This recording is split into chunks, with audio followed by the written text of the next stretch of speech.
Breaking news చూస్తున్నాము. AP MLC Shaik Sabji road ప్రమాదంలో మృతి చెందారు. ఆకివీడి నుంచి భీమవరం వెళ్తుండగా ఆకివీడు ప్రధాన రహదారి దగ్గర ఎమ్మెల్సీ కారు ప్రమాదానికి గురైంది. ఈ ప్రమాదంలో తీవ్రంగా గాయపడ్డారు షేక్ సాబ్జీ.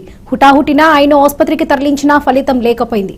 ఘటనకు సంబంధించి పూర్తి వివరాలు తెలియాల్సి ఉంది.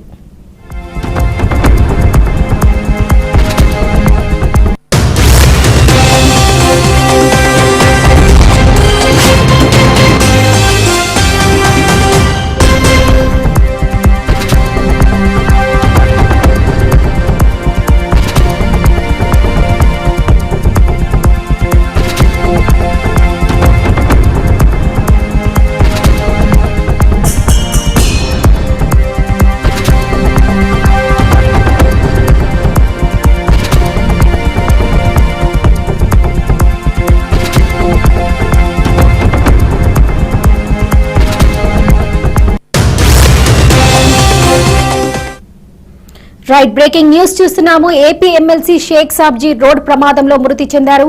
ఆకువీడు నుంచి భీమవరం వెళ్తుండగా ఆకువీడు ప్రధాన రహదారి దగ్గర ఎమ్మెల్సీ కారు ప్రమాదానికి గురైంది. ఈ ప్రమాదంలో తీవ్రంగా గాయపడ్డారు షేక్ సాబ్జీ. హుటాహుటిన ఆయనను ఆసుపత్రికి తరలించినా ఫలితం లేకపోయింది. ఘటనకు సంబంధించి పూర్తి వివరాలు తెలియాల్సి ఉంది.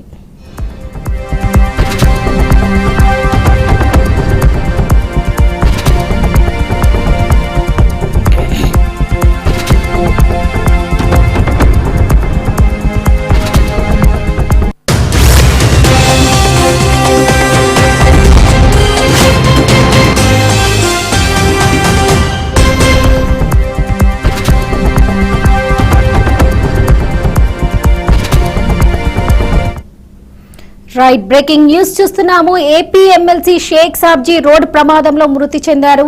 ఆకువీడు నుంచి భీమవరం వెళ్తుండగా ఆకువీడు ప్రధాన రహదారి దగ్గర ఎమ్మెల్సీ కారు ప్రమాదానికి గురైంది. ఈ ప్రమాదంలో తీవ్రంగా గాయపడ్డారు షేక్ సాబ్జీ. హుటాహుటిన ఆయన ఆసుపత్రికి తరలించినా కూడా ఫలితం లేకపోయింది.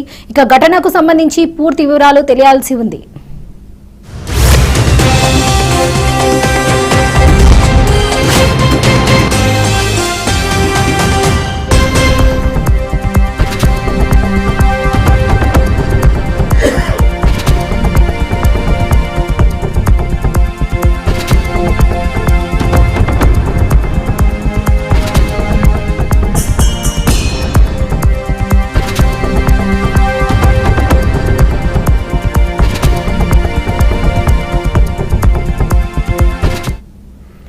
ఎమ్మెల్సీ షేక్ సాబ్జీ రోడ్డు ప్రమాదంలో మృతి చెందారు. ఆకువీడి నుంచి భీమవరం వెళ్తుండగా ఆకువీడి ప్రధాన రహదారి దగ్గర ఎమ్మెల్సీ కారు ప్రమాదానికి గురైంది.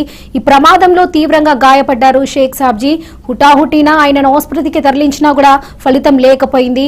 ఇక ఘటనకు సంబంధించి పూర్తి వివరాలు తెలియాల్సి ఉంది.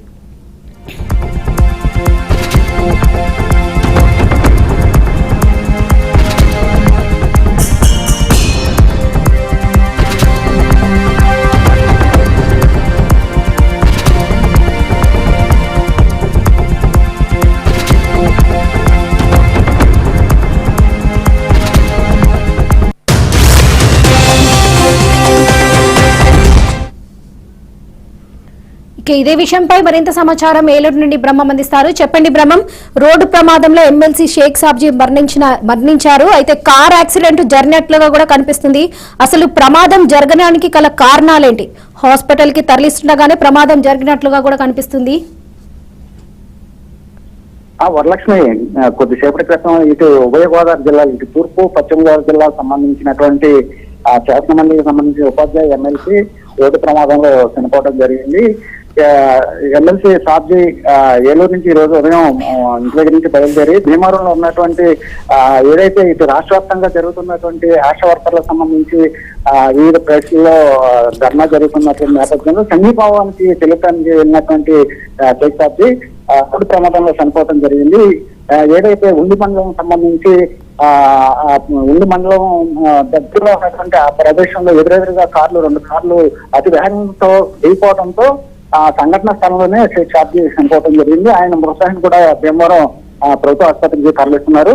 మొత్తానికి మనం చూసుకున్నట్లయితే ఏదైతే షేక్ సాబ్జీ ఉన్నారో 2021 సంవత్సరంలో డిసెంబర్ లో ఆయన ఉభయ గోదావరి జిల్లాకు సంబంధించినటువంటి ఎమ్మెల్సీ ఎన్నికల్లో ఆయన సుమారుగా 1537 ఓట్లతో ఆయన విజయం సాధించారు. సంయుక్త ప్రభుత్వంలో ఉన్నటువంటి BRU సంబంధించినటువంటి యూనియన్ సంబంధించినటువంటి మహిళలపై విజయం సాధించింది. మొత్తానికి ఆయన ప్రస్తుతం అయితే ఏలూరులో నివాసం ఉంటున్నటువంటి నేపథ్యంలో ఆయన ఈ రోజు ఉదయం ఆయన ఏదైతే ఇటు భీమవరం సంబంధించి కావచ్చు, లేదా ఆకువీడు వివిధ ప్రదేశాల్లో ఉన్నటువంటి ఎవరైతే ఆశా వర్కర్లు ఉన్నారో ఆశా వర్కర్లకు సంబంధించి ఆయన సంఘీభావం తెలుపుతున్న నేపథ్యంలో ఈ కారు ప్రమాదంలో ఆయన చనిపోవడం జరిగింది. వరలక్ష్మి, అయితే దీనికి సంబంధించి కారులో ఎంతమంది ఉన్నారు? డ్రైవర్ కూడా ఉన్నారా? ఆర్ షేక్ సబ్జీ ఒక్కరే ఉన్నారా? వారికి కూడా ఏమైనా గాయాలయ్యా? ఒకవేళ ఉంటే కూడా వారికి ఏమైనా గాయాలయ్యాయా? వారి పరిస్థితి ఎలా ఉంది? టోటల్ గా 2 ఎదురుబదురు కార్లు వెళ్తున్నటువంటి నేపథ్యంలో అతివేగంగా ఢీకొనడంతోనే ఎవరైతే షేక్ షాజీ ఉన్నారో ఆ ప్రక్కనే ఎదురుగా వస్తున్నటువంటి కారు ఢీకోవడంతోనే కేవలం ఒక షేక్ షాజీ మాత్రమే చనిపోవడం జరిగింది. మిగిలిన డ్రైవర్ కావచ్చు, లేకపోతే ఎదురుగా ఉన్న కార్లు సంబంధించి కావచ్చు, వాళ్ళకి గాయాలైనవి తప్ప మిగిలినటువంటి ఎవరైతే ఈ షేక్ షాజీ ఉన్నారో షాజీ సంబంధించి బలమైన వెనక తలకు తగిలిన గాయం వల్ల అతను చనిపోయారని అక్కడ ఉన్నటువంటి స్థానికులు చెప్తున్నారు. మొత్తానికి దీని షాజీ సంబంధించి మరణం ఎలా అనే దాని మీద హార్ట్ అటాక్ వచ్చి చనిపోయారా, ప్రమాదం జరిగిన టైంలో, లేదంటే బలమైన ఎక్కడెక్కడ గాయాలు జరిగినాయి అనేది కూడా ధృవీకరించవలసి ఉంది. ఇప్పటికే ఆల్రెడీ వైద్య బృందం కూడా అక్కడికి వెళ్ళడం జరిగింది. 108 లో ఆయన్ని భీమవరం ప్రభుత్వ ఆసుపత్రికి తీసుకెళ్లి చేపట్టు చేస్తున్నటువంటి పరిస్థితి కనిపిస్తుంది. వరలక్ష్మి.